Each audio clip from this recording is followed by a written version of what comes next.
কহুয়া বন মোৰ শান্ত মন আল ফুল হাতেৰে লোৱা সাবতি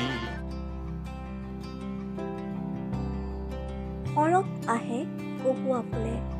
ফিৰ ফিৰ বতাহত কহুৱাই নাচে আকাশৰ নিৰ্মলতাক কহুৱাই আৰু সুন্দৰ ৰূপত তুলি ধৰে কহুৱা ফুলৰ নতুন সাজযোৰ পিন্ধি আকৌ আহিল শৰৎ অহাৰ লগে লগে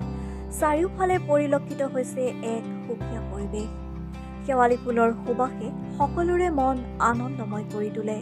প্ৰকৃতিক সুন্দৰ ৰূপত কৰি তুলিবলৈ যেন এয়া শৰতৰ আগমন নৈৰ কাষে কাষে ফুলা এই ফুলবোৰ হালি জালি শাৰী শাৰীকৈ ফুলে অসংখ্য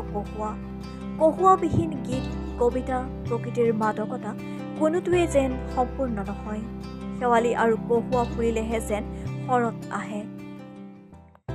প্ৰকৃতিৰ বুকুলৈ ঋতুৰাণী শৰতে কঢ়িয়াই আনে অনুভূতিৰ চৌপাশৰ এক মাদকতাৰ উমান এখন শুভ্ৰ নীলা আকাশৰ তলত ন ন সৌন্দৰ্যৰে ভৰা আবেলিটোৱে সন্ধিয়াটোলৈ অপেক্ষা কৰি থাকে সেই কহুৱা ফুলবোৰ দেখি ডক্টৰ ভূপেন হাজৰিকাৰ কোৱাৰ দৰে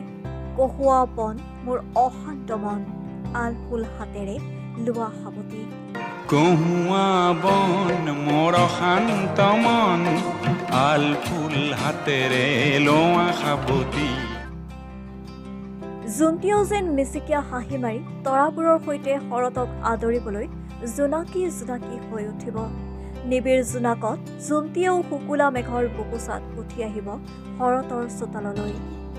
শৰতৰ আজন্ম পেয়সী শেৱালি জোপাই পুৱতি নিশা এটি দুটিকৈ নিয়ৰ সনাত দুপৰীৰ ওপৰত পৰিব নিয়ৰৰ টোপালবোৰ মুকুতাৰ দৰে জিলিকিব শৰতৰ সুবাসত দেহ মনবোৰ উন্মনা হৈ উঠিব শাৰদীয় দুৰ্গা পূজা নিচেই কাষত দুৰ্গাদেৱীৰ প্ৰতিবাৰ খনিকৰ সকলৰ হাতৰ পৰশ লাগি মূৰ্তিবোৰো যেন সঞ্জীৱিত হৈ প্ৰাণৱন্ত হৈ উঠিব শৰতৰ কথা কৈ শেষেই কৰিব নোৱাৰি শৰতে লৈ আহে ঐক্য শান্তি একতা সংহতি আৰু সমাজৰ মাজত ঐক্য সংস্কৃতি আৰু হৃদয়ৰ বান্ধোন এক অনাবিল প্ৰশান্তি নিউজ ডেস্ক ৰিপৰ্ট লেংটন বাতৰি